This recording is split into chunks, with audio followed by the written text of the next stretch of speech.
ब्रह्म प्रिया गरणाय जातः सर्वस्वपाता भवसिन्धुत्राता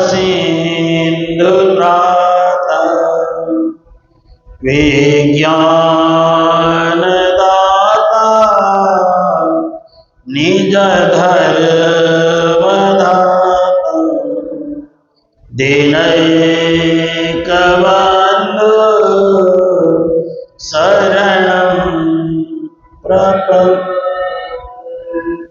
बंधो श्री सद्गुरु चरण भवजल तारण कुमति विनाशन सुख करण गर्भ प्रहार करुणा सागर अमित गुण चरण कमल के मान सुखकारी शीतल सदा सद्गुरु पद के छान ब्रह्मानंद परात पर सो सतगुरु निज रूप परम पार सुख देते हैं सुंदर रूप अनु श्री प्राणनाथ सतगुरु परम विनव करे प्रणाम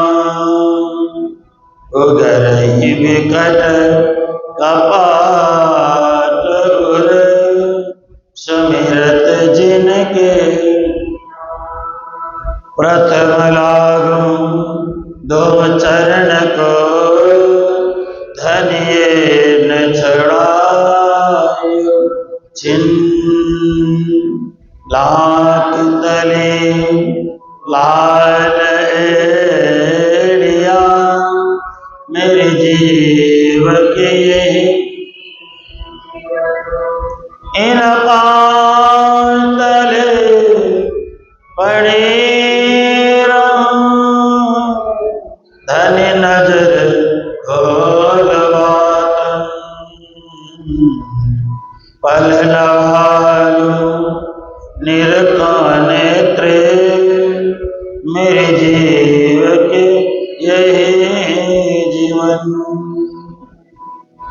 ये चरण निमखना छोड़िए राखिए मायन ये निस्वत हक अरस के मेरे जीव के यही मंगल कृष्ण प्रणाम मंगल धर्म प्रकाश मंगल सुंदर साथ है मंगल धाम उदास मंगल सुंदर साथ है मंगल धाम उदास।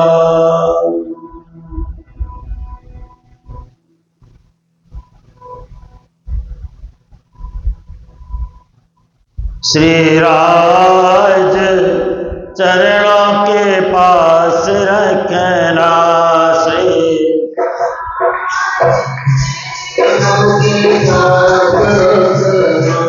श्री राज चरणों के पास रखना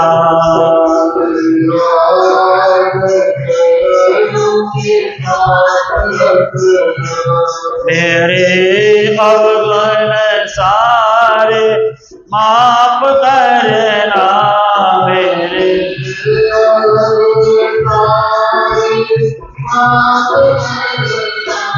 श्री राज चरणों के पास रखना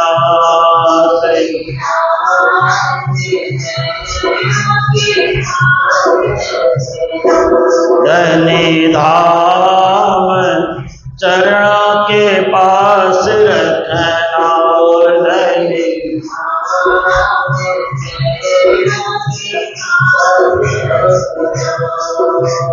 माया मुझे बुलाएगी ओ माया ये आपसे दूर कराएगी आपसे अरे माया मुझे बुलाएगी माया ये आपसे दूर कराएगी आपसे मेहरबान वायदा अपना याद रखना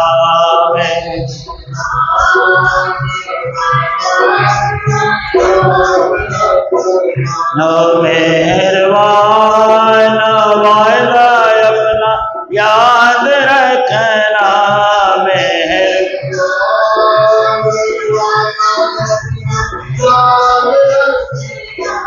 श्री राज चरणों के पास रखना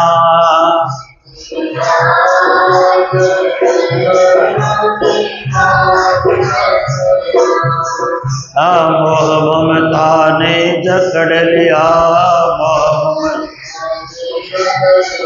ओ मेरा दामन पकड़ लिया ओ मोह ममता ने जकड़ लिया ओ मेरा दामन पकड़ लिया मेरा इन झूठे झमेलों से आवाज रखना इन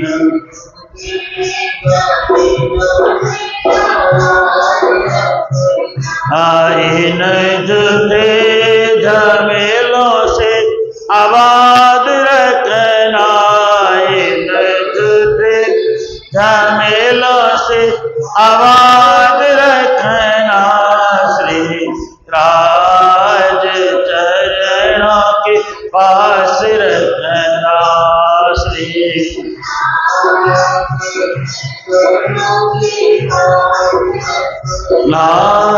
श्री राज चरणों के पास रखना श्री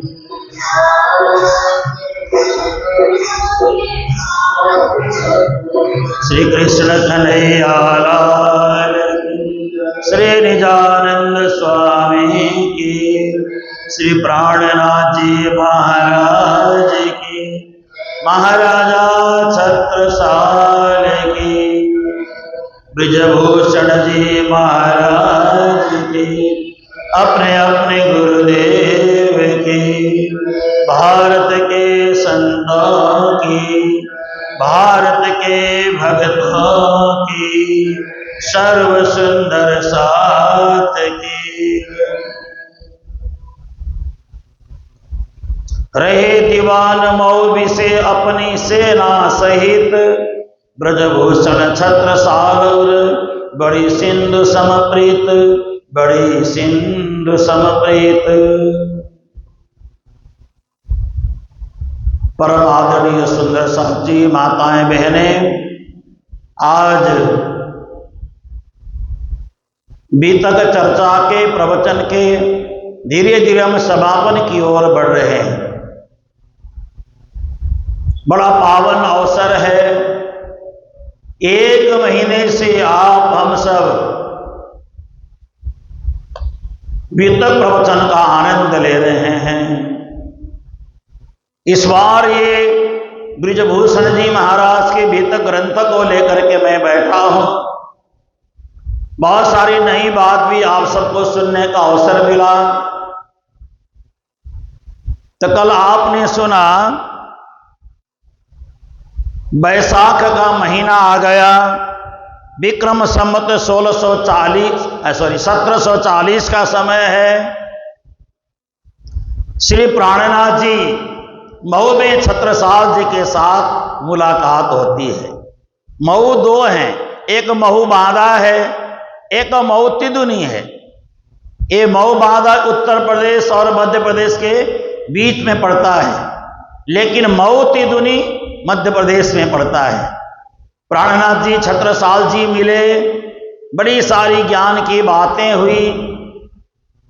छत्रसाल महाराज मऊ में ही रह गए, क्योंकि वहां पे अफगन ने चढ़ाई कर रखी है, एकदम झट से निकलना उनका नहीं बन सकता है।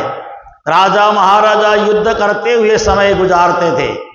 अगर राजा महाराजा राजपूत युद्ध ना करे तो राजपूत का कोई महत्व ही नहीं होता है युद्ध के मैदान में।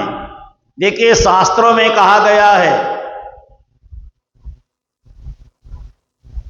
सोने की परीक्षा आग में तपाने पर होता है। सोने को आग में तपाने पर सोना खरा है या खरा नहीं है पता चल जाता है। रणाजिरे शस्त्र भृताम परीक्षा, हथियार उठाने वाले की परीक्षा युद्ध के मैदान में हो जाता है। अगर युद्ध के मैदान में उसने पुरुषार्थ दिखाया तो समझ लो कि वो सचमुच में रणबांकुरा है, क्षत्रिय है।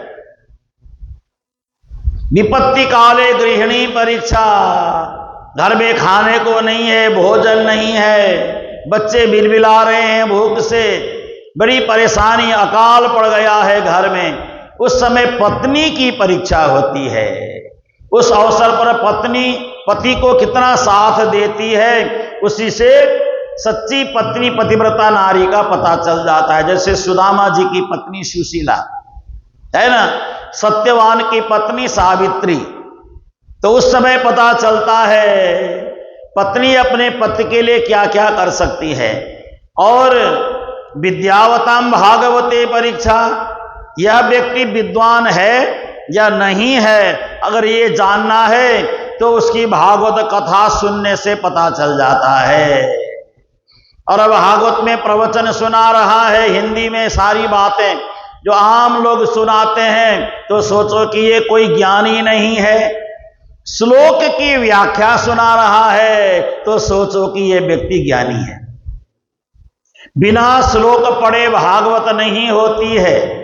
श्लोकार्धम श्लोक पादम व, आधा श्लोक पढ़ें उससे आधा पढ़ें, लेकिन बिना श्लोक के भागवत कथा नहीं मानी जाती है।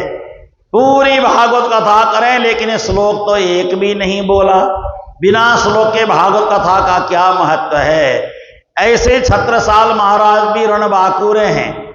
युद्ध के मैदान में छत्रसाल महाराज युद्ध करते हैं। हथियार की परीक्षा युद्ध के मैदान में ही होती है।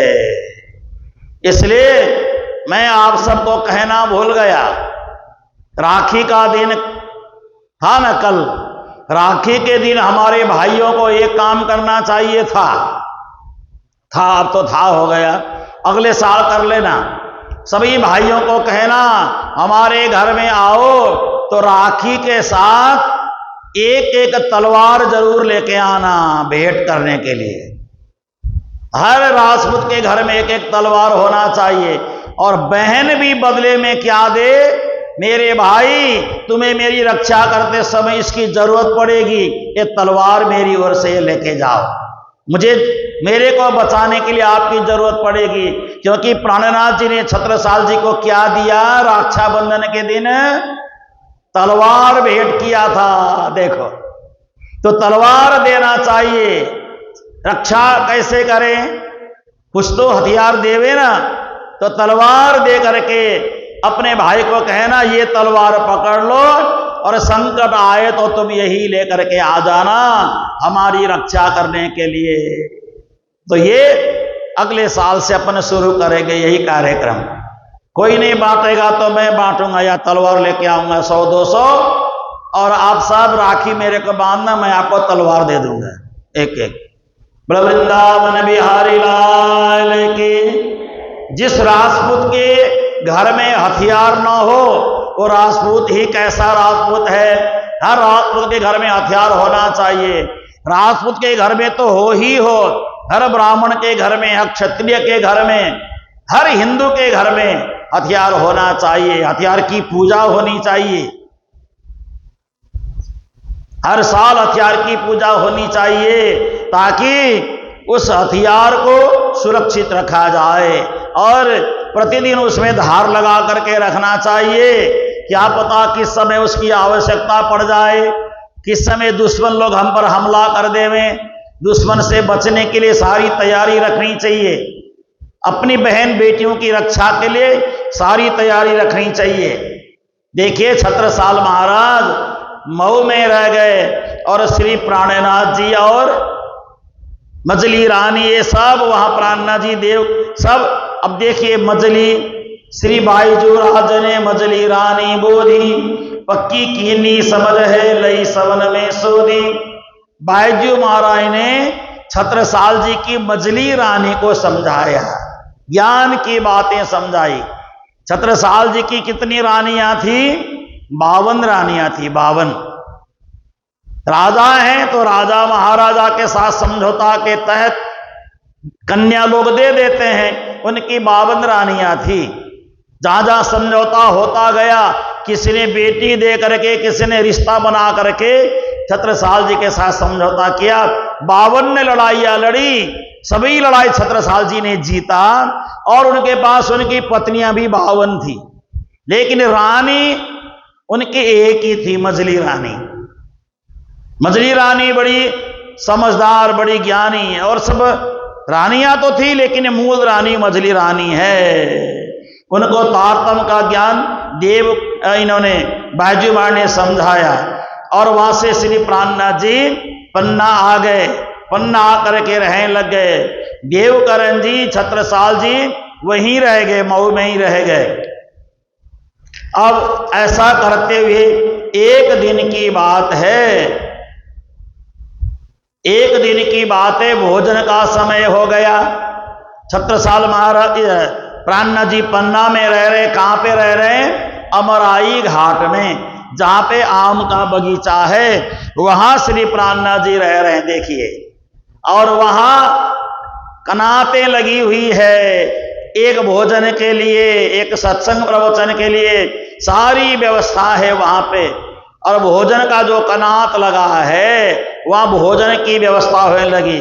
भोजन थाली लेकर के आ गए तो प्राणनाथ जी ने कहा, रुको, थोड़ी देर रुको, थोड़ी देर रुको, थोड़ी देर के बाद मैं भोजन करूंगा।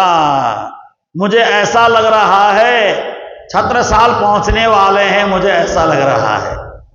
अभी थोड़ी देर रुको, छत्रसाल अगर आ गए तो उनको भी साथ में ही भोजन करा देंगे। ऐसा कह करके एक वृक्ष में कोई सुंदर सा चढ़ा, चढ़ करके देखा तो धूल उड़ने का ये दृश्य दिखा। सुंदर साथ ने कहा, गुरु महाराज लगता है छत्रसाल जी आ रहे हैं, मऊ से पन्ना आ रहे हैं। तो प्राणनाथ जी ने कहा, ठीक है, 5-6 थाली भोजन की तैयार करो, मेरा आसन यहां लगाओ, सबके लिए सामने आसन लगाओ, 5-6 थालियां सबके लिए तैयार करो। राजा है, राजकुमार लोग आ रहे हैं और भी बड़े सारे लोग आ रहे हैं, कम से कम 5-6-10 थाली तैयारी करो। ऐसा करते करते छत्रसाल महाराज आ गए। छत्रसाल जी जब आ गए, क्योंकि गुरुओं को कोई एक शिष्य से ज्यादा लगाव होता है। एक तो राजा, दूसरे साकुंडल सखी परम धाम की आत्मा, तीसरी बात धर्म की रक्षा के लिए कटिबद्ध हो गए, है ना। तो ये सारी बातें होने से प्राणनाथ जी को छत्रसाल के प्रति थोड़ा लगाव बढ़ गया। तो छत्रसाल जी आ गए। आने के बाद प्राणनाथ जी ने कहा, हिम्मत सिंह, पर्वत सिंह, देवकरण जी, रूप शाह और छत्रसाल, ये 5 और प्राणनाथ जी को लगा करके 6 एक साथ भोजन किया। क्या क्या नाम है? हिम्मत सिंह, पर्वत सिंह, देवकरण, रूप शाह, ये तो हो गए 4। छत्रसाल जी को लगा के हो गए 5। प्राणनाथ जी लगा करके 6 लोगों ने एक साथ बैठ करके भोजन ग्रहण किया। तो छत्रसाल जी ने भोजन के पश्चात कहा, गुरु महाराज आपकी थाली में थोड़ा जूठन प्रसाद बचा हो तो इस दास को थोड़ा प्रसाद देने का कष्ट करें। तो प्राणनाथ जी ने कहा, नहीं छत्रसाल, अभी तुम मेरे पक्के शिष्य बने नहीं हो, देवकरण जी से मुझे सूचना मिली है, अभी आप पक्के धर्मावलंबी बने नहीं हो। न मैं पूरी तरह से समर्पित आपका शिष्य हूं। आप जो आज्ञा देंगे वही कार्य मैं करूंगा। तो प्राणनाथ जी ने थोड़ा प्रसाद हाथ में दिया।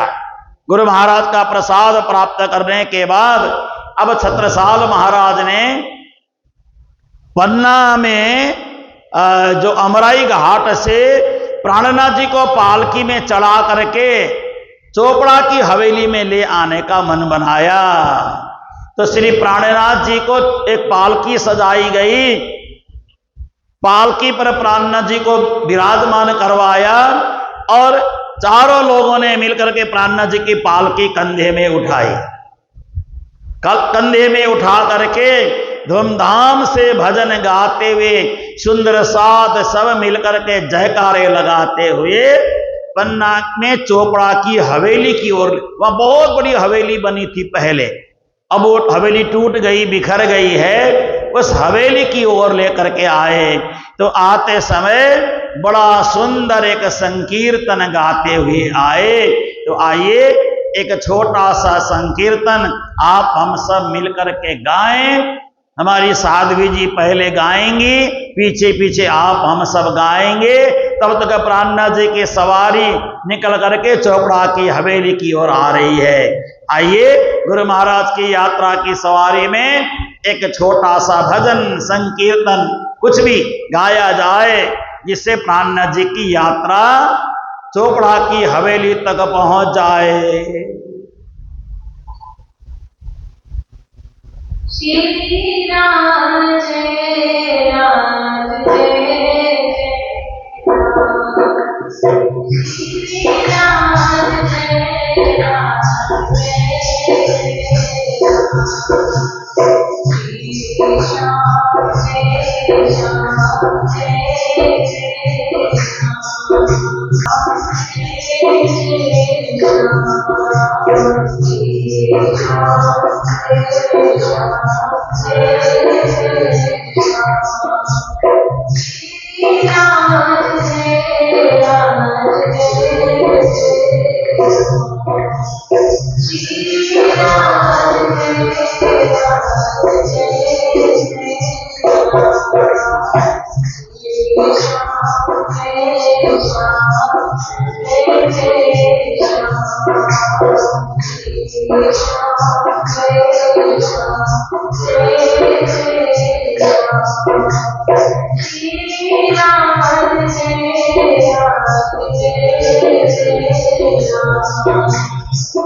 मेरा भोला सामन छीन लिया मेरा,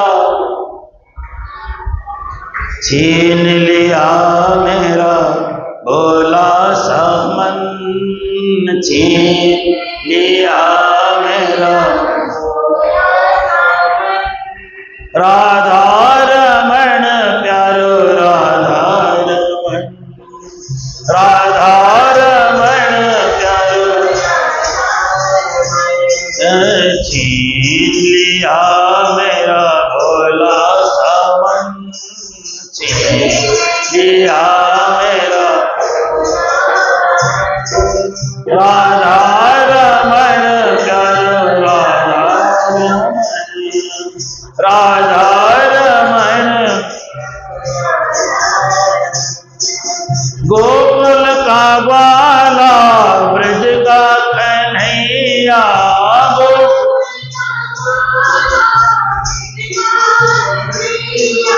गोकुल का ग्वाला ब्रज का बसैया, गोकुल का ग्वाला ब्रज का बसैया, सखियों का मोहन माता कन्हैया, सखियों का मोहन माता कन्हैया, भक्तों का जीवन निर्धन का धन, भक्तों का जीवन निर्धन का धन।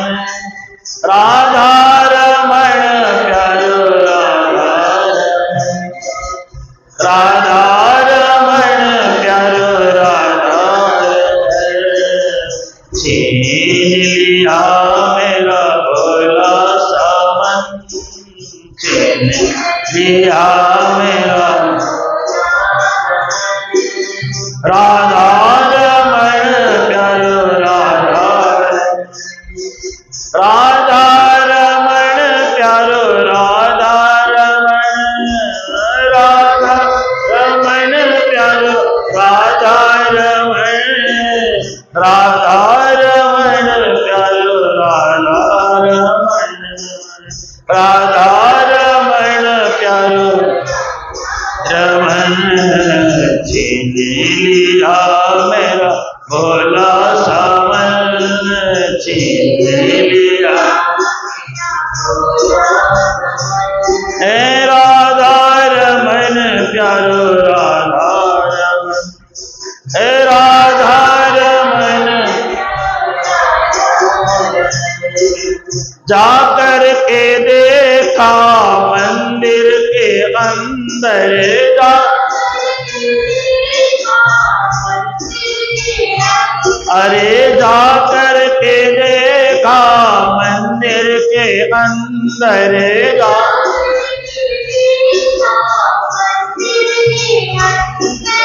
बैठा वहीं प्यारा श्याम सुंदर, बैठा वहीं प्यारा श्याम सुंदर। कुंडल हिलन और तिरछे चरण, कुंडल हिलन और तिरछे चरण। राधा रमण प्यारो राधा रमण, अरे राधा रमण प्यारो राधा रमण। छीन लिया मेरा भोला सामन, छीन लिया मेरा, अरे राधा रमण प्यारो राधा रमण, अरे राधा रमण प्यारो राधा रमण। छीन लिया मेरा भोला सामन, छीन लिया मेरा राधा रमण प्यारो राधा रमण, अरे राधा रमण प्यारो राधा रमण, अरे राधा रमण प्यारो राधा रमण। संकीर्तन करते हुए बड़े धूमधाम के साथ श्री प्राणनाथ जी की सवारी आ रही है। कहाँ? चोपड़ा की हवेली में। आ गए कृष्ण कन्हाई रे, जागो भारत के प्यारे। आ गए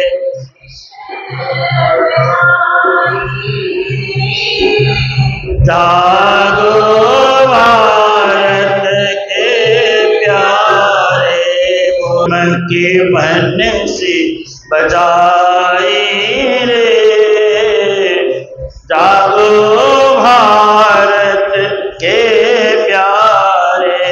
हाँ प्रेम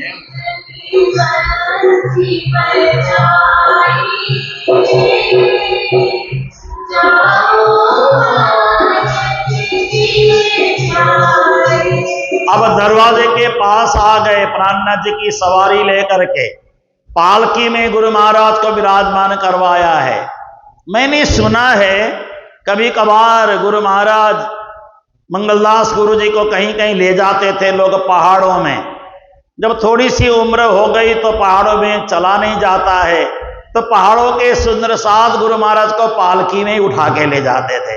ऐसा मैंने सुना है। देखने का अवसर तो मुझे मिला नहीं, कि मेरे आने से पहले की बात होगी पालकी में। बाद में गुरु महाराज पहाड़ों में, बाद में तो गाड़ियां आने जाने लगी, थोड़ी सुविधा होने लगी, तो पालकी में उठाकर गुरु महाराज को भजन गाते हुए लेके जाते थे। वही थोड़ी अनुभूति होती है श्री प्राणनाथ जी को चोपड़ा की हवेली में पालकी में उठा करके लेके आ रहे हैं। एक तरफ एक तरफ देवकरण जी हैं, एक तरफ हिम्मत सिंह, पर्वत सिंह है ना, स्वयं छत्रसाल जी हैं, बलदीवान जी हैं, सब मिलकर के पालटी उठा करके लेके आ रहे हैं। और बड़ा सुंदर बना रखा है, कांधे लई उठाए कि अपने सहित समाज छत्रसाल और देवकरण एक तरफ लय कंध, दो ही जने दूजी तरफ मिली के चले प्रबंध। और सकल ठाकुर तहां रहे सहायक गैल, आए चली के चौकड़ा निज अंगूरी फैल। धरी कांधते पालकी अपने द्वारे आई, उठ के भीतर को चले रानी पहुंची आई। दरवाजे तक पहुंच गए। दरवाजे में पहुंचने के बाद अब दरवाजा थोड़ा छोटा, पालकी ऊंची हो गई, तो प्राणनाथ जी को वहां दरवाजे में उतारा गया। जब प्राणनाथ जी चलने लगे पैदल अपने आसन तक जाने के लिए, तो मजली रानी दौड़ी दौड़ी आई। आकर के जैसे रानियां एक वस्त्र पहनती हैं, जो घाघरा पहनती हैं बढ़िया, घाघरे के ऊपर एक दुपट्टा सा लंबा, राजस्थान में देखा होगा, लपेटती है ना, उसी को साड़ी शब्द से प्रयोग किया गया। या वही उतार करके बिछा दिया प्राणनाथ जी को चलने के लिए। लेकिन राजा ने देखा, अरे रानी तो मेरे से आगे निकल गई, गुरु महाराज आ गए, मैंने पावड़े की व्यवस्था तो की ही नहीं। गुरु महाराज आए हैं तो कुछ न कुछ बिछाना चाहिए, गुरु महाराज के चरण जमीन में नहीं पड़ने चाहिए, है ना, कुछ न कुछ बिछा लेना चाहिए। तो जब छत्रसाल महाराज ने ऐसा सोचा, तो रानी तो मेरे से पहले निकल गई, साड़ी का पांवड़ा कर दिया रानी ने, तो ये तो बड़ा गड़बड़ हुआ, मैं तो कमजोर पड़ गया। तो छत्रसाल महाराज ने चारों ओर देखा, कोई वस्त्र ही नहीं मिला। तो छत्रसाल महाराज ने विचार किया, ये मेरी पगड़ी किस काम आएगी। पगड़ी सिर से उतारी, रानी की साड़ी और पल्लू हटा दिया और अपनी पगड़ी बिछा दी। पगड़ी बिछा करके गुरु महाराज पगड़ी में चलने लगे बड़े आनंद से। तो रानी दुखी हो गई, मेरे पतिदेव ने मेरा तो ये जो पल्लू भी उठा दिया, ये साड़ी भी उठा दी, गुरु महाराज मेरे साड़ी में तो चल ही नहीं पाए। तो थोड़ी सी जगह बच गई सिंहासन के पास, वहां राय ने अपनी साड़ी बिछा दी। श्री जी आए और वहीं पर सिंहासन पर विराजमान हो गए। बोलो श्री सदगुरु महाराज की। सिंहासन पे जाई के पधराए श्रीराज, श्री बाई जू को तहां बैठाए सहसाज। तेज कुंवरी जी को भी साथ में विराजमान करवाया। दोनों को सामान्य स्त्री पुरुष नहीं, साक्षात परमात्मा और उनकी अंगना का स्वरूप मान करके अब छत्रसाल महाराज ने बढ़िया बढ़िया आभूषण पहनाया। बाईजी महारानी को मजली राय ने, प्राणनाथ जी को सुंदर सुंदर वस्त्र पहनाया। सब पहरा करके प्राणनाथ जी विराजमान हो गए। विराजमान होने के बाद अब छत्रसाल महाराज ने स्वयं अपने हाथ में ऐसे बर्तन ले करके गुरु महाराज को चंदन लगा दिया। देखो कैसे करते हैं चंदन, ऐसे पहले इस उंगली से चंदन लगा लेते हैं, इस उंगली से चंदन लगाने के बाद चावल उठाते हैं। चावल के साथ ये उंगली नहीं आना चाहिए, ये वाली उंगली, इसको हम लोग चोर उंगली बोलते हैं, चोरी करने में बहुत सहायता करता है ये उंगली और ये उंगली ऐसे ले करके फिर चंदन के ऊपर चावल लगाना चाहिए। चावल का टीका, बिना चावल लगाए टीका अधूरा माना गया है। चावल का नाम है अक्षत। और चावल भी कैसा होना चाहिए, कणी का चावल नहीं होना चाहिए, टूटा हुआ चावल नहीं होना चाहिए, पूरी पूरी चावल। उठाने से पहले से देखना कहीं टूटा हुआ चावल तो नहीं है। टूटा हुआ चावल नहीं लगाना चाहिए, माथे में अपशकुन माना गया है। बिखरा हुआ चावल, कणी का चावल नहीं लगाना चाहिए। जिसको हम ये चावल लगा रहे हैं उसके जीवन में भी गरीबी आएगी, लगाने वाले की भी गरीबी आएगी। इसलिए जो सॉलिड चावल है, सही सही चावल, पूरा चावल, वही माथे में लगाना चाहिए। माथे में चावल लगाते समय कोशिश करना चाहिए कि जोड़ी जोड़ी चावल चिपक जाए। 4 लगे, 6 लगे, है ना, 8 लगे, कोशिश ये करना चाहिए। बाकी तो जैसा लग जाए ललाट में, अपना अपना है। तो कहने का मतलब चंदन लगाया, चावल का टीका लगाया, और प्राणनाथ जी के चरण में छत्ता बलि बलि जाए, यही टीका यही पावड़ो यही निछावरी आए, श्री प्राणनाथ के चरण पर छत्ता बलि बलि जाए। यूं कह करके सिर जमीन में रख करके दंडवत प्रणाम किया। रानी ने भी प्रणाम किया, घुटने टेक करके रानी ने भी प्रणाम किया। और कीर्तन गायो यहाँ आवत कीनो सोई, जाके सुने स्वरूप की खबरे यथार्थ होई। एक सुंदर कीर्तन वहीं पे गाना शुरू किया। देखिए छत्रसाल महाराज ने सोचा अभी तक तो ऐसे ही आरती बोली जाती थी, लेकिन अब ये तो परमात्मा स्वरूप मेरे सदगुरु हैं, इनको कौन सी आरती बोली जाए। उसी समय उनके मुखारविंद, छत्रसाल जी के मुखारविंद से ये अपने आप ये कीर्तन प्रकट हो गया। यहाँ कीर्तन शब्द लिखा है। ये कीर्तन शायद आप लोगों ने भी कभी सुना हो जीवन में, नहीं सुना हो तो चुप रहना, सुना है तो साथ साथ में गाना। ये भी जीवन में सुना हो तो गा लेना, नहीं सुना है कोई बात नहीं, है ना।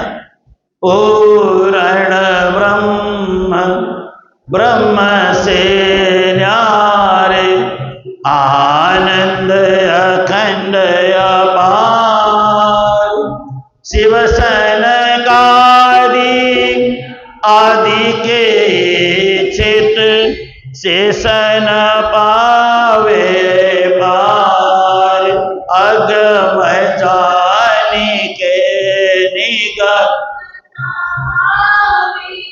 खोजी खोजी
श्री प्राणनाथ प्यारे की, श्री सदगुरु महाराज की। अब श्री प्राणनाथ जी आसन से खड़े हो गए। खड़े होकर के वही थाली, जिस थाली से छत्रसाल जी ने गुरु महाराज को चंदन लगाया था, और वही मुकुट जो छत्रसाल जी ने गुरु महाराज को मुकुट पहनाया था, स्वर्ण जटित मुकुट, एक साखी बोल करके प्राणनाथ जी ने छत्रसाल जी को जबरदस्ती आसन में बिठा दिया। और बीतेगा 39 दगेगा 40, तब कोई होशी मर्द मर्द का चेला, नानक गुरु दिखावे साईं सच सच दी बेला। ये साखी बोल करके किसी समय गुरु नानक देव जी ने कहा था 1739 पर आकर के जब 40 का समय लगेगा तो कोई एक मर्द दूसरे मर्द का शिष्य होगा, ऐसा बोला था। तो ये समय यहाँ पे उचित समय हुआ।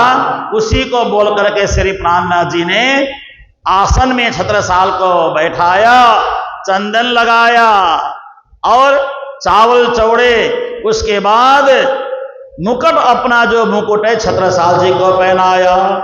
तब बोले श्री मुखतहान, देखो जगतो भेव, मिले साही राना नृपति, या विद करीन सेव। हे छत्रसाल, जो सेवा, जो भावना, जो समर्पण आपने किया है, ऐसा कोई नहीं कर सकता। यूं कह करके छत्रसाल जी के माथे में चंदन लगाया, चावल लगाया और उसी समय एक जयकारा लगाया, हम दाता पहिले भय गुरु को दीनम शीश, गुरुदाता पीछे भय सकल दियो बख्शीश। बीजाभिनंद बुद्ध जू ब्रह्म सृष्टि सिरताज, हुक्म हाथ छत्रसाल के दियो सो अपनो राज।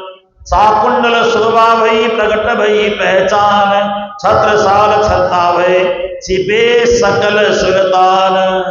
पहले हम दाता बने तो गुरु महाराज कृपा करेंगे हम पर। पहले हमें दाता बनना चाहिए, जो हमारे पास है पर गुरु महाराज को अर्पण करें, फिर गुरु महाराज जब उसी को वापस हमें देंगे वो प्रसाद बन जाएगा।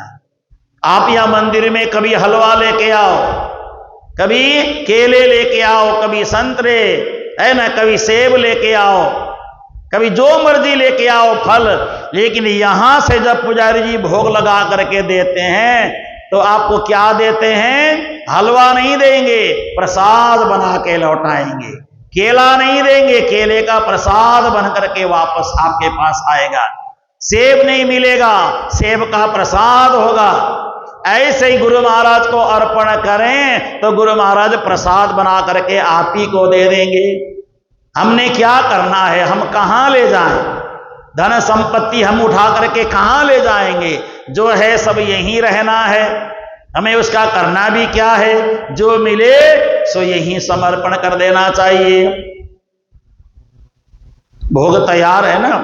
अब छत्रसाल महाराज को चंदन लगाया, सब कुछ किया, सब कुछ करने के बाद ये साखी मुकत कई तिलक भाल करी आप, दीनी खड़ग उठाई के पाग दई सिर थाप। महाराजा अधिपति भय महाराजा छत्रसाल, राजन में राजा भय असुर न केरे काल। खड़ग प्रगट असी ज्ञान की द्वैविध दही बधाई, सेनापति सरदार करी दयो प्रताप कंधाई। देखो, दो प्रकार का तलवार दिया छत्रसाल जी के हाथ में। श्री प्राणा जी ने दो तलवार दिए।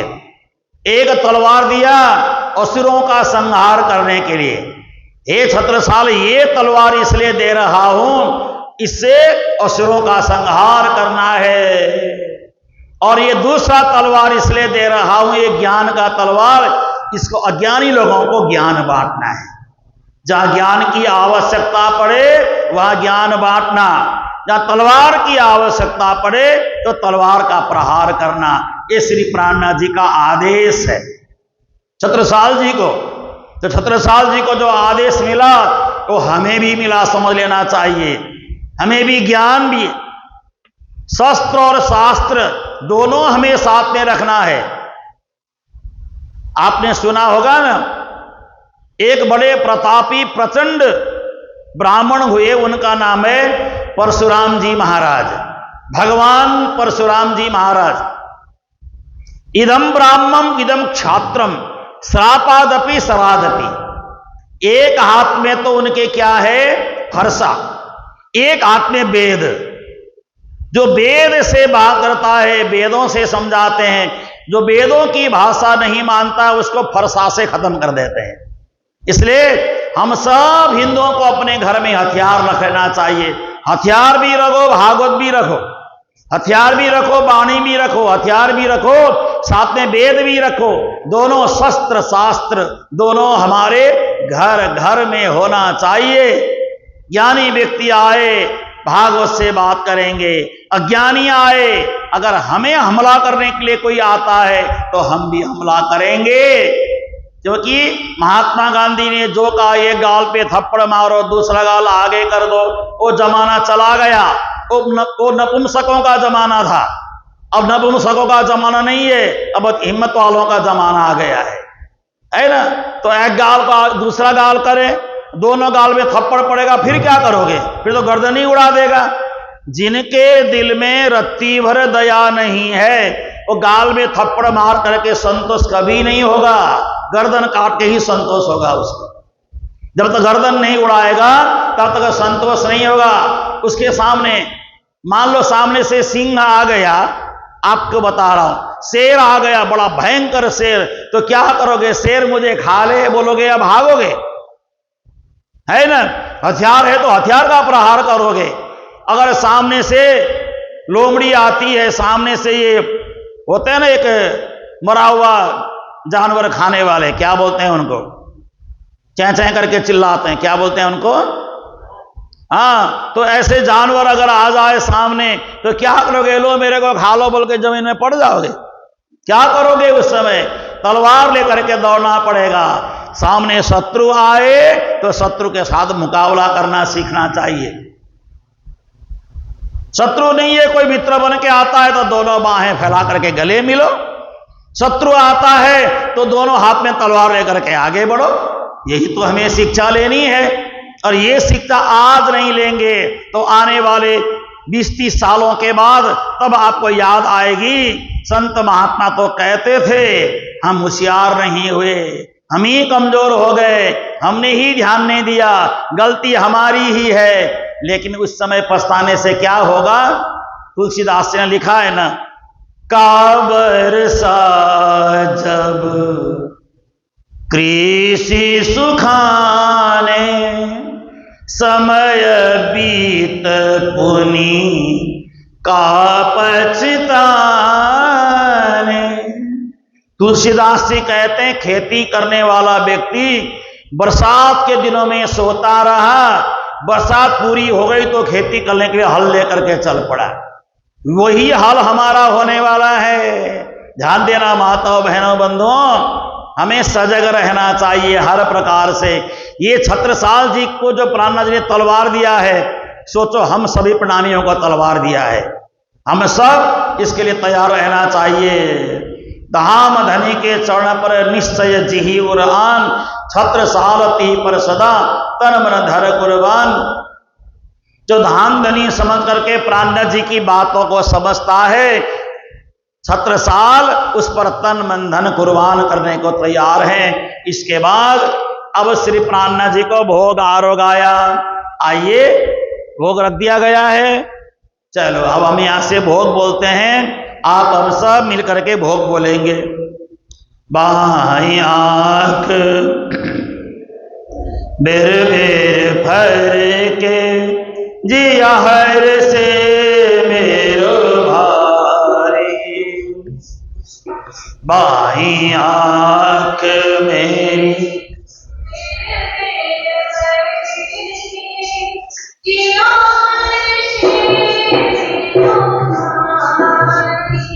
सुंदर साथ जी, या तो आप लोग मेरे से नाराज हैं, हाँ, या तो आप लोग मेरे से नाराज हैं, क्योंकि जो यहां से भजन गाते हो बोलते ही नहीं है आप लोग। भजन गाएं तो आप लोग को बोलना चाहिए, भोग बोलना चाहिए, सबको बोलना चाहिए। और ताली भी आप लोग कैसे बजाते हैं? ऐसे करके बैठे हैं, ऐसे थोड़ी होती। ताली भी बढ़िया से बजाओ, साथ में भोगी भी बोलो। या तो आप लोग मेरे से नाराज हैं, या तो प्रणामी है ही नहीं, भोगी नहीं आता है। दो में से एक तो है। या तो आप प्रणामी हैं ही नहीं, कंठी कंठी गले में लटका रखी है, भोग आपको आता ही नहीं है। भोगी नहीं आए तो फिर प्रणामी किस काम के हो गए? दूसरी बात, या तो मेरे से नाराज है, चिल्लाता रहता है, हटाओ इसको यहां से, कुछ तो है। बाई आंख मेरी बेर बेर हर खे, जिया हर से मेरो भारी, बाई आंख मेरी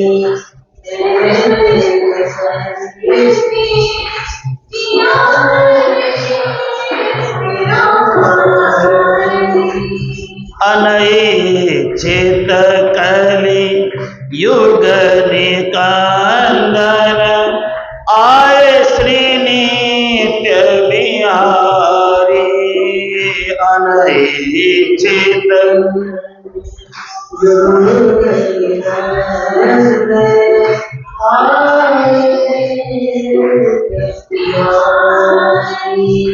कलश पावड़े आरती कीन्ही, कलश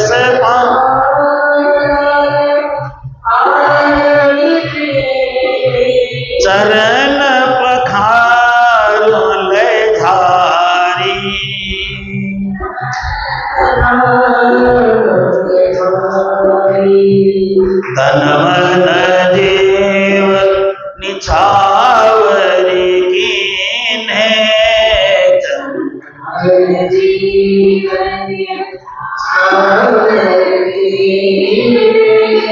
पूरी है इच्छा हमारी जी हाँ, पूरी है इच्छा हमारी जी।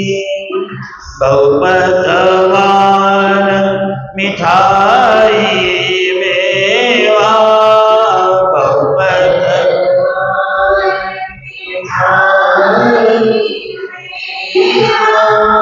भांति अलेखे अथाने जी, भांति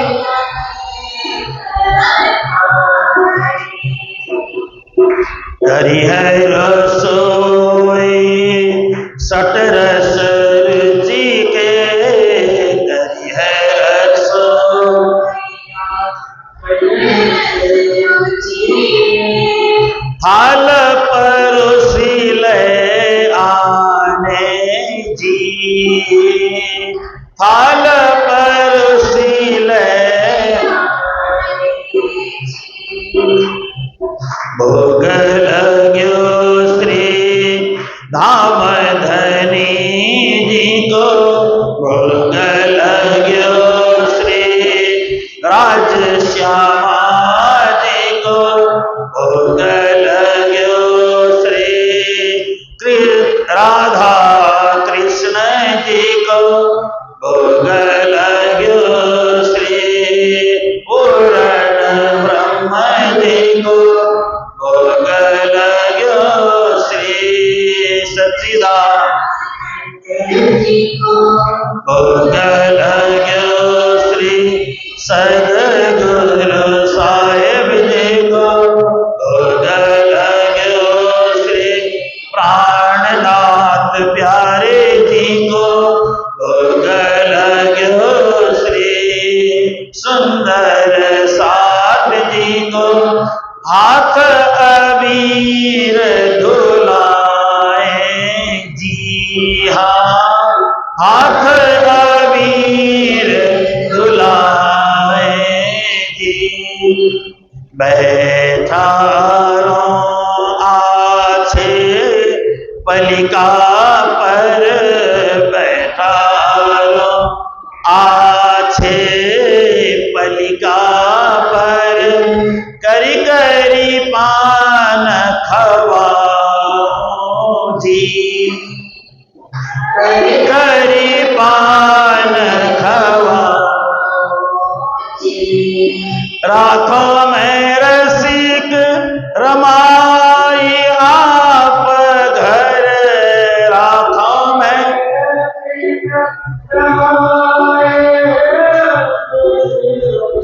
अंत जानन दीने जी हाँ, अंत ही जानन दीने जी। छत्रसाल झुके प्यारी सुंदर वर, छत्रसाल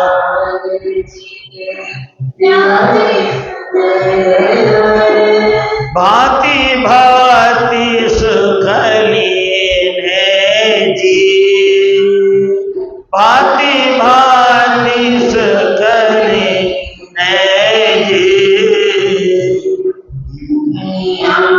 कबीर बेर बेर भर के जियो हर के मेरो भारी जी, अनैच्छित कले युग निकंदन, आए श्री नित्य बिहारी जी हाँ, आए श्री नित्य बिहारी जी। महाराजा छत्रसाल की भोग आरोग आया। भोग आरोग आने के बाद देखिए कितना सुंदर भाव से, बाई आंख मेरी बेर बेर भर के, अगर बाईं आंख फड़के तो पुरुषों के लिए अच्छा नहीं होता है। पुरुषों का दायां आंख फड़कना चाहिए, माता बहनों का बायां। तो यहां पे अच्छा क्यों माना? छत्रसाल जी बोलते हैं मेरे लिए तो बड़ा अच्छा है, बाईं आंख, मैं पुरुष हूं लेकिन मेरी बाईं आंख फड़क रही है, मेरे के लिए तो अच्छा हुआ। क्यों अच्छा हुआ? मैं साकुंडल हूं इस समय, इसलिए अच्छा हुआ। क्योंकि छत्रसाल जी अपने आप को साकुंडल मान करके मेरा बाईं आंख फड़का तो गुरु महाराज घर पे आ गए, गुरु महाराज की सेवा करने का अवसर प्राप्त हुआ। छत्रसाल जी कहते हैं, हे गुरु महाराज, अब तक आप जहां गए सो गए, अब मैं क्या करूं? आपको मैं कहीं जाने नहीं दूंगा। भोग लगियो श्री धाम धनी को, बैठा रू आछे पलिका पर। पलिका का मतलब होता है सुंदर पलंग, आछे मतलब सुंदर, सुंदर पलंग पर आपको मैं विराजमान कराऊंगा और मैं नीचे बैठ करके आपका चरण दबाता रहूंगा जब तक आपको नींद ना आए। देखो कैसी भावना है छत्रसाल जी की। इतना ही नहीं, राखों में रसिक रमाए आप घर, प्रसन्न होकर के अब मैं आपको ही महल में रखना चाहूंगा और कहीं अंत कहीं जाने दूंगा ही नहीं, आपको कहीं जाने नहीं दूंगा। आपने बहुत यात्रा कर लिया, अब मैं आपका शिष्य हूं, आपका सारा काम मैं करूंगा, आप यहीं मेरे पास रहेंगे, कहीं नहीं जाएंगे। मैं भी सोच रहा हूं कि वो दिन कब आएगा जब मेरे को सुंदर सा ऐसा ही बोले, अब आप कहीं मत जाओ, सारी धन की व्यवस्था हम करेंगे, यहां बैठ करके आप मंदिर में आराम से रहो, आराम करो। मेरे लिए वो दिन कब आएगा कभी कभी सोचता हूं। इस जीवन में नहीं आएगा, अगला जीवन कहीं मिलेगा, कहीं दूसरी जगह चले जाएंगे तो शायद आ भी जाए, इस जीवन में तो शायद ही आए। हमारे प्रधान जी एक बात बोलते थे, बोलना नहीं चाहिए मेरे को, ये बात आप लोगों को अच्छा नहीं लगेगा, कईयों को अच्छा लग भी जाए लेकिन कईयों को बहुत अच्छा नहीं लगेगा। प्रधान जी एक बात बोलते थे, गुरुजी अब आपको कहीं नहीं जाना है, देखिए यहां तो ठीक है, इसके आगे जो बोला ना वो मैं नहीं बोलूंगा, आप लोगों को अच्छा नहीं लगेगा। अगर आप बोलना चाहो तो, सुनना चाहो तो बोल भी दूंगा, है ना। तो मेरे को प्रधान जी बोलते थे, अब तो बेचारे चले गए दुनिया से, है ना, पहले ही चले गए, तो मेरे को बोलते थे जो अब आप यहां से कहीं नहीं जाना, यहीं रहना और यहीं रहते हुए आपकी समाधि भी हम यहीं बनाएंगे, ऐसा बोलते थे मेरे को। उन्होंने तो प्यार से बोला होगा, भाव से बोला होगा, है ना, भाव से बोला होगा। तो मैंने उनको बोला ऐसी बातें मत करो, अभी मेरी समाधि मत बनाओ, अभी मैं ठीक ठाक हूं, सब बढ़िया चल रहा है, तो ऐसी बातें आप मत करो। नहीं वो तो मैं बातों में कह रहा हूं ना, क्योंकि यहां तो लोगों के पास पैसा ही नहीं है, कैसे बनाएंगे, पैसा ही नहीं लोगों के पास, तो ऐसा देता ही नहीं है। अब ये बहुत सारी बात है, उनके साथ ऐसी ऐसी बातें होती थी, मैं सारी बातें नहीं बताऊंगा, आप लोगों कईयों को बुरा लगेगा, है ना, तो ये बातें बताने की भी नहीं होती, लेकिन मैंने सोचा थोड़ी चले गए तो थोड़ी उनकी याद में तो ये बात बता ही दें, है ना। तो कहने का मतलब है वो समय कब आएगा जब सुंदर साध ये कहे, गुरुजी अब आराम करो, अब आराम से बैठो, अब हम है ना, हम सब करेंगे, इतना तो आपने कर दिया, आगे सब राज्य की कृपा से सब हम लोग बैठे हैं सेवा करने वाले, तो उस दिन का इंतजार मैं कर रहा हूं, कभी ना कभी तो आएगा, आज नहीं आएगा, 50 साल बाद आएगा, 100 साल बाद आएगा, लेकिन आएगा, इंतजार करता रहता हूं मैं इस समय का। तो छत्रसाल महाराज कहते हैं, गुरु महाराज अंत न जाने देऊं, कहीं जाने नहीं दूंगा, आप मेरे पास रहेंगे, मेरा ही भोजन करेंगे, मैं ही आपकी सेवा करूंगा, मैं ही आपको स्नान कराऊंगा, मैं ही वस्त्र पहनाऊंगा। महाराजा छत्रसाल की ये भावना देखो ना, भावना कितनी ऊंची भावना है। और इस तरह से इतते आसन को तहां पधराए श्रीराज, बजी बधाई नृपति के फूले सकल समाज। और प्राणनाथ जी ने कहा, हे राजा छत्रसाल, अब आपका नाम राजा छत्रसाल नहीं है, अब आपका नाम नरवीर हिंद केसरी महाराजा छत्रसाल की अब आपका क्या नाम होगा? नरवीर हिंद केसरी महाराजा छत्रसाल, ऐसा आपका नाम होगा। देखो, तो प्राणनाथ जी ने जब महाराजा बोला ना, तो आसपास के छोटे छोटे राजा लड़ने आ गए, ऐसे महाराजा बन गए। एक साधु ने टोपी पहना दी तो महाराजा बन गए। तो प्राणनाथ जी ने कहा, इनको मैंने महाराजा बनाया है तो ये महाराजा हैं। आप सब रजवाड़े मिलकर के इनके साथ युद्ध करने आओ, ये आप सबको उठा के पटक देंगे, इसलिए ये महाराजा हैं। महाराजा वही होता है जिसके अंडर में कई सारे राजे रजवाड़े अंदर आते हैं, उसी को महाराजा कहते हैं ना। अब इसके बाद एक दिन श्री प्राणनाथ जी ने कहा, हे छत्रसाल जी, अब मैं सोच रहा हूं यात्रा करते करते उम्र बड़ी हो गई, शरीर अब बहुत साथ नहीं देता है, यहीं मैं अचल ठिकाना बनाना चाहता हूं।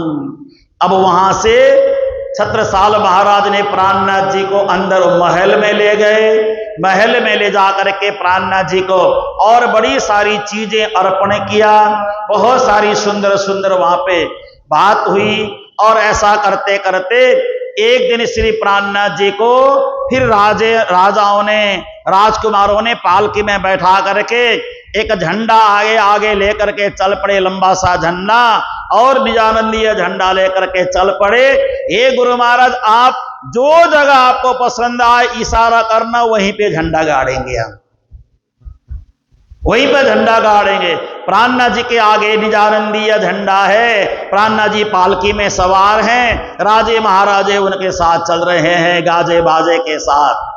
देश देश लहराए मेरा प्यारा झंडा, सतगुरु का हो मेरा प्यारा, हो जी लहर लहर लहराए। इस झंडे को हाथ में लेकर देवचंद्र जी आए, श्री निजानंद जी आए। इस झंडे को हाथ में लेकर देवचंद्र जी आए, श्री निजानंद जी आए। हे देश देश लहराए मेरा प्यारा झंडा, सतगुरु का हो मेरा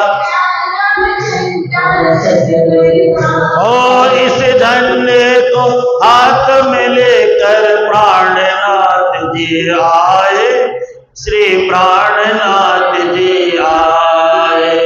देश देश लहराए मेरा प्यारा,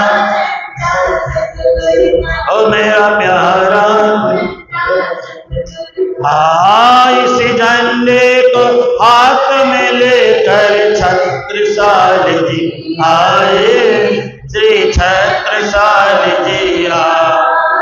ओ लहर लहर लहराए मेरा प्यारा झंडा, कहो मेरा प्यारा झंडा, कहा इस झंडे को हाथ में लेकर दया राम जी आए, बाबा दया राम जी आए। ओ देश देश लहराए मेरा प्यारा झंडा, ओ मेरा प्यारा झंडा, इस झंडे को हाथ में लेकर राम रतन जी आए, सब राम रतन जी आए। तो देश देश लहराए मेरा प्यारा झंडा, आहो मेरा प्यारा झंडा, इस झंडे को हाथ में लेकर गुरु मंगलदास जी आए, गुरु मंगलदास जी आए। ओ लहर लहर लहराए मेरा प्यारा झंडा, सतगुरु हो मेरा प्यारा झंडा, सतगुरु का हो जी। देश देश लहराए मेरा प्यारा मेरा प्यारा झंडा सतगुरु। इस झंडे को हाथ में लेकर मेरे गुरु जी आए, अरे मेरे गुरुवर आए, देश देश लहराए मेरा प्यारा झंडा सतगुरु, और मेरा प्यारा इस झंडे को हाथ में लेकर सुंदर साथ जी आए, सब सुंदर साथ जी आए, ओ देश देश लहराए मेरा प्यारा झंडा, ओ मेरा प्यारा झंडा सतगुरु का, हो मेरा प्यारा झंडा। श्री कृष्ण कन्हैया लाल, श्री निजानंद स्वामी के, श्री प्राणनाथ जी महाराज की। एक भूमि प्राणनाथ जी को पसंद आ गई। उसी भूमि पे प्राणनाथ जी ने कहा ये ऊंची जगह है, यहाँ पे मेरा निजानंदीय झंडा फहरा दो। और वहीं पे झंडा, अचल झंडा वहां पे लगा दिया गया। और झंडे के बिल्कुल साथ में जहां झंडा लगा दिया, उनके साथ में कहा सबसे पहले मेरे गुरु महाराज का मंदिर बनाना है। तो यहां पे बिल्कुल सामने जहां मैं रहूंगा, उनके ठीक सामने मेरे गुरु महाराज सदगुरु देवचंद्र जी महाराज का मंदिर बनाया जाए। क्योंकि अभी तक श्री प्राणनाथ जी के पास देवचंद्र जी महाराज की गद्दी साथ में ही थी। देवचंद्र जी महाराज की गद्दी साथ में लेके चलते थे। फिर वहां पे सबसे पहले सदगुरु देवचंद्र जी महाराज की गद्दी बन गई। जो आप पन्ना जाएं तो वहां पे सदगुरु महाराज का मंदिर कभी आपने देखा हो तो सदगुरु देवचंद्र जी महाराज का मंदिर वहां पे बना है। श्री निजानंद स्वामी की, श्री सदगुरु महाराज की। अब यहाँ पे मेरे लिए स्थान बनाया जाए तो पहले बंगला जी का निर्माण हुआ, बाद में गुम्मट जी का निर्माण हुआ। बंगला जी बनाया गया और बंगला जी को तैयार करने में 6 महीना लगा। 6 महीने में बंगला जी बन करके तैयार हो गया और श्री प्राणनाथ जी उस गुम्मट बंगला जी में 11 साल तक रहे। उसके बाद प्राणनाथ जी स्वधाम को सिधार गए। तो 11 साल वहां रह करके प्राणनाथ जी ने परमधाम 25 पक्ष की महिमा का गान किया। परिक्रमा, सागर, श्रृंगार, परमधाम की सारी महिमा को वहीं पर उतारा प्राणनाथ जी ने। इसलिए गुम्मट बंगला जी को परमधाम का प्रतिबिंब कहा जाता है। परमधाम का एक प्रतिबिंब स्वरूप ऐसा माना जाता है। और बन करके तैयार हो गया और एक दिन 4 साल 3 साल गुजर गए। 3 साल 4 साल गुजरने के बाद एक दिन प्रातः काल के समय दरवाजे के मूल दरवाजे में छत्रसाल जी गए तो देखा अंदर हल्की हल्की सी लाइटें जला करके कुछ पढ़ रहे हैं, चिंतन कर रहे हैं। लालदास जी बैठे हैं, मुकुंद दास जी बैठे हैं, श्री प्राणनाथ जी बैठे हैं और भी केशव दास जी बैठे हैं, सब पढ़ रहे हैं। तो दरवाजे में जाकर खड़े हो गए।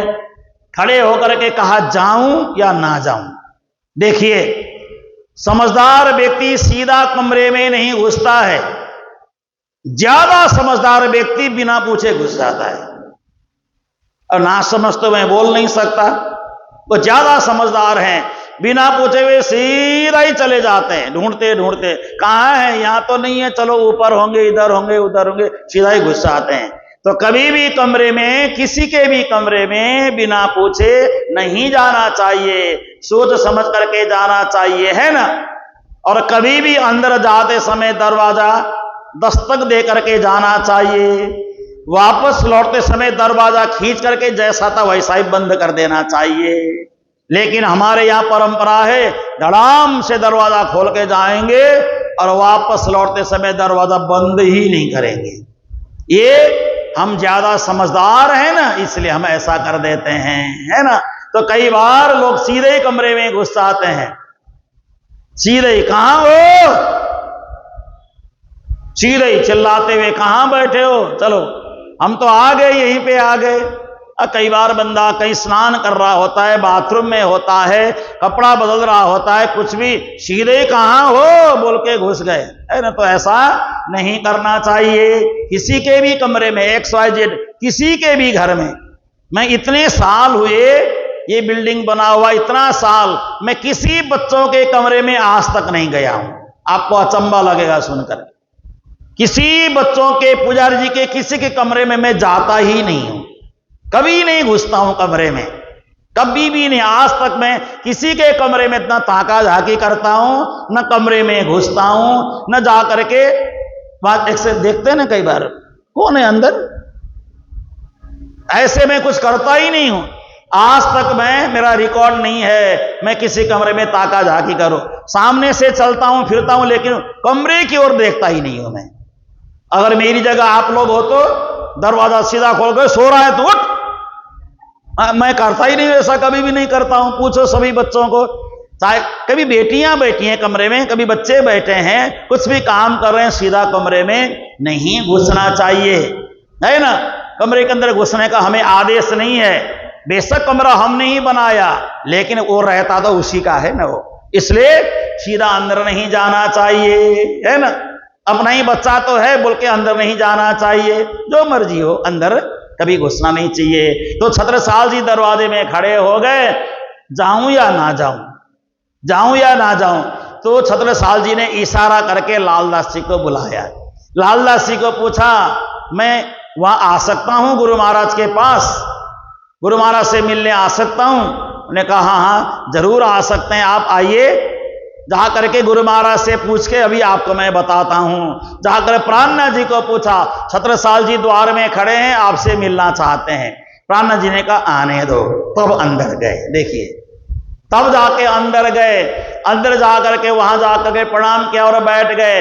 बैठने के बाद प्राणनाथ जी को पूछा, गुरु महाराज ये मुझे भी बताइए, क्या आप पढ़ रहे हैं, क्या चिंतन कर रहे हैं, क्या इसमें शामिल हो सकता हूं?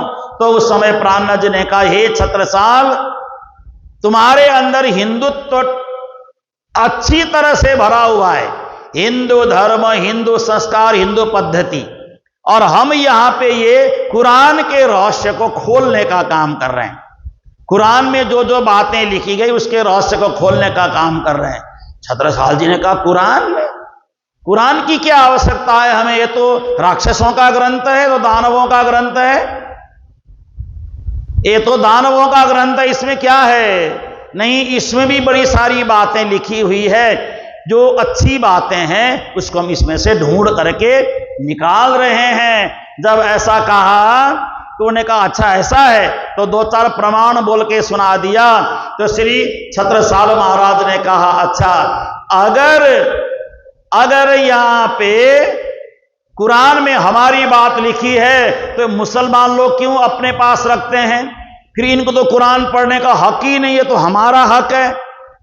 तो छत्रसाल जी ने उसी समय कहा, कुरान की बात को सुन करके भी कोई डीगता नहीं है, श्रद्धा को बिगाड़ता नहीं है, तो छत्रसाल तीन ऊपर तन मन धन कुर्बान। देखिए, छत्रसाल जी ने कहा, कुरान की बात को समझ करके कोई पढ़ता है, उसकी बातें समझ लेता है, तो छत्रसाल तन मन धन कुर्बान कर देगा उसके प्रति। लेकिन माताओं बहनों, मैं आप सभी को कहता हूं, प्राणनाथ जी के पास उस समय जो कुरान था ना, वो हुसैनी तफसीर वाला कुरान था। आज हमारे पास जो कुरान है, हुसैनी तफसीर वाला कुरान हमारे पास नहीं है। मोहम्मद की एक बेटी हुई, जिसकी शादी अली नाम करके आदमी से हुई, आदमी कह देना पड़ेगा थोड़ी देर के लिए, अली से हुई। तो अली से दो बेटे हुए, मोहम्मद के दो दोते हुए, एक का नाम हसन, एक का नाम हुसैन हुआ। हसन युद्ध में मारा गया करबला के मैदान में। जो हुसैन था ना, जब वो थोड़ा समझदार हुआ तो मेरे नाना जी ने क्या लिखा है बोल करके सारी बातों को पढ़ना शुरू किया, और हुसैन ने यानी मोहम्मद के दामाद ने, दामाद के बेटे ने उसका अर्थ अपने ढंग से सारी बातें लिखी। इस हुसैनी तफसीर को सुन्नी मुसलमान नहीं मानते हैं, मात्र शिया मुसलमान मानते हैं। शिया लोग मानते हैं, सुन्नी मुसलमान नहीं मानते हैं। सुन्नी मुसलमान ज्यादा कट्टर होते हैं, शिया थोड़े से नरमपंथी होते हैं, थोड़े से। यानी अगर वो 100% गर्मपंथी हैं तो ये 90% है, बस 10% का ही फर्क है। होते दोनों एक जैसे ही हैं। शिया सुन्नी में शादी नहीं होती है। सुन्नी लोग शिया को मुसलमान में गिनते ही नहीं है। 2 ग्रुप है इनका, है ना। तो ऊपर से 2 ग्रुप है और इनके 1,30,000 पैगंबर हैं। जैसे हमारे 33 कोटि देवी देवता बोलते हैं ना, उनके भी 1.25 लाख पैगंबर हैं। 1.25 लाख पैगंबर उनके माने गए हैं। उनके जो भी हैं वही हैं सब पैगंबर। उनके लिए भगवान नहीं आता धरती पे, पैगंबर धरती पे आते हैं। 1.25 लाख उनके पैगंबर हैं और 72 इनके संप्रदाय हैं, 72 फिरके हैं, 72 फिरके बने हुए हैं। तो ये सारी बातें हैं। अब ये सारी बातें आप ज्यादा गहराई में ना जाओ तो अच्छा है। हल्की सी जानकारी के लिए मैंने आपको बता दिया है। कभी इनकी सारी बातें समझना है तो मेरे पास आना, बैठना, मैं सारी बातें समझा दूंगा। तो ये जो हुसैनी तफसीर वाला जो ग्रंथ था वो प्राणनाथ जी को मिला। जो शिया लोगों का ग्रंथ है वही प्राणनाथ जी पढ़ रहे थे तो उनको समझा दिया। उसमें अच्छी बातें कुछ लिखी थी, काम की बातें अर्थ के द्वारा।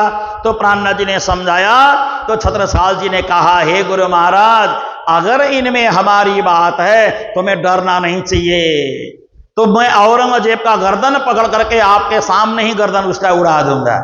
छत्रसाल जी को बड़ी हिम्मत आ गई। लेकिन अब यहाँ पे प्रसंग में आगे नहीं बढ़ाऊंगा, समय को ध्यान में रखते हुए प्रसंग को ध्यान में आगे नहीं रखेंगे। एक दिन प्राणनाथ जी के साथ मुसलमान और ब्राह्मण विद्वान उनके साथ शास्त्रार्थ तो होता है। ये सारी बातें कल मैं आप लोगों को सुनाऊंगा। कल ये सारा प्रसंग का वर्णन करेंगे और राज्य की कृपा से कल ही हम राजभोग भी करेंगे। यहाँ कल ही राजभोग का कार्यक्रम कल ही रहेगा। आप लोग अपने अपने घर से मेवा, मिष्टान्न, पकवान सब बना के ले आना और कल राजभोग लगाएंगे। यहाँ पे बढ़िया आनंद के साथ राजभोग लगाएंगे। कल ये थोड़ा सा प्रसंग पूरा करके सेवा पूजा का प्रसंग प्रारंभ करेंगे। दूसरे प्रहर में राजभोग लगाएंगे और कल कोशिश करेंगे कि कल 3:30 बजे कथा प्रारंभ हो जाएगी। कल 4 के बदले 3:30 बजे ही हम कथा यहाँ प्रारंभ करेंगे ताकि आराम से भोग भी लग जाए, सारा कार्यक्रम आराम से पूर्ण हो जाए। आइए इन्हीं शब्दों के साथ अभी के प्रसंग को विराम दे रहे हैं। एक चौपाई आप सभी दोहराएं और दोहराने के बाद फिर कल सायंकाल इसी समय थाल भोग अर्पण करके अपने सब प्रसाद ग्रहण करेंगे। बोलो श्री कृष्ण कन्हैया लाल की जय।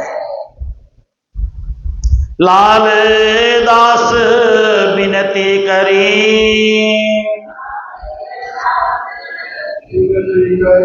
नृप पूछत हैं एह, हम लायक है सुनन को, बाचत हो तुम जेह, बाचत हो तुम जेह। श्री कृष्ण कन्हैया लाल, श्री निजानंद स्वामी की, श्री प्राणनाथ प्यारे की, श्री महाराजा छत्रसाल, श्री सदगुरु महाराज की, सर्व सुंदर साथ की प्रणाम। सुंदर साथ जी प्रणाम। पिया तुम होते से जियो में हर जन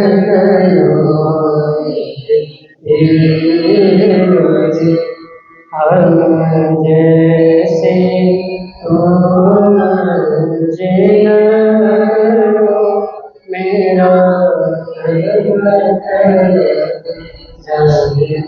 जीवड़ा तो जीवे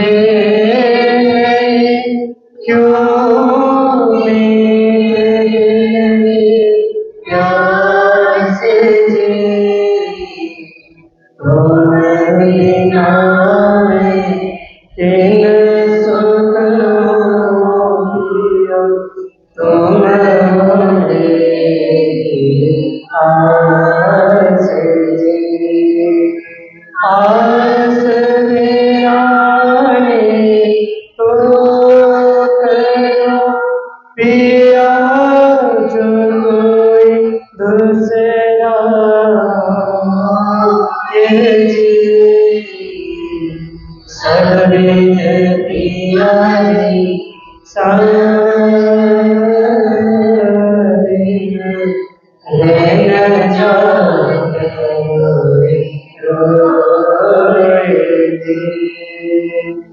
जयवंत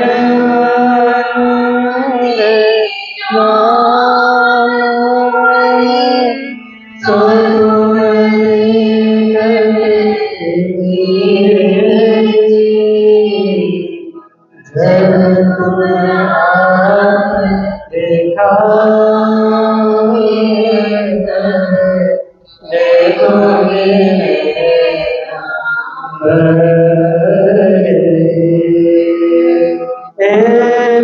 पुकार पिया सुनते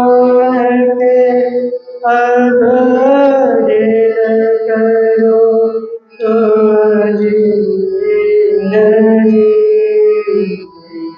क्षण क्षण लीजियो मैं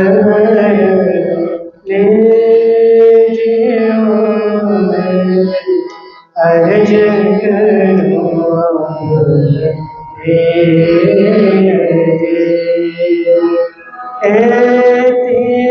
अर्ज में तो करो पिया जोड़ी अंतराय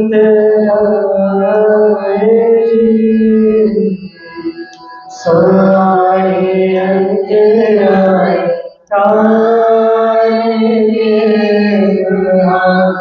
दीजिए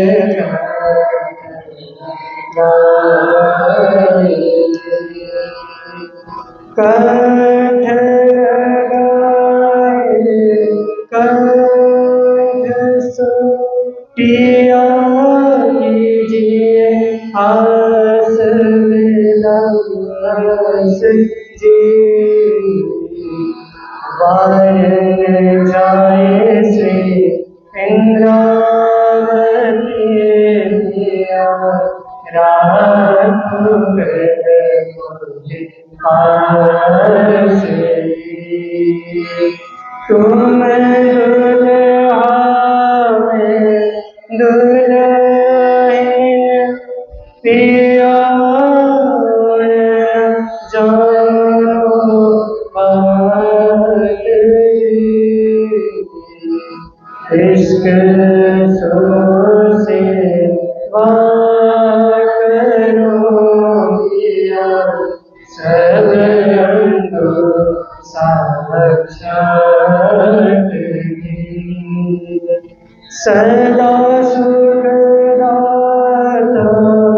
नाम दई मैं गाता हूँ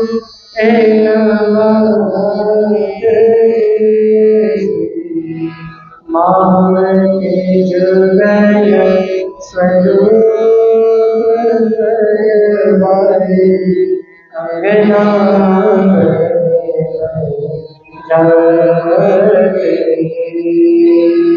सदा सुखदाता धाम दई मैं गाता हूँ इन बात जी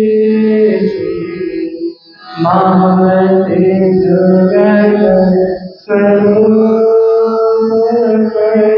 वाले अंगना बने जात जी ये तुम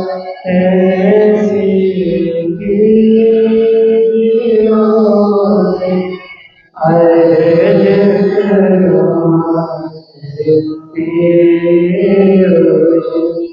मैं अर्ज